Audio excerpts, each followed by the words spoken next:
Bathroom cleaning should always be done with a bleach type cleanser to make sure all germs and viruses are removed. Cleaning of the sink and shower can typically take place immediately after use with a quick spray and wipe down.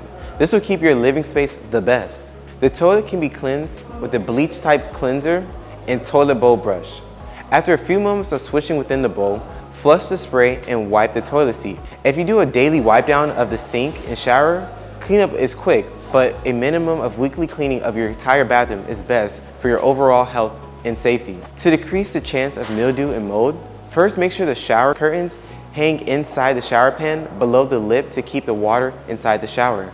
Next, once finished, close the shower curtain. Leave the exhaust fan on for at least 5 minutes post-shower and the bathroom door for at least 15 minutes to allow moisture to escape.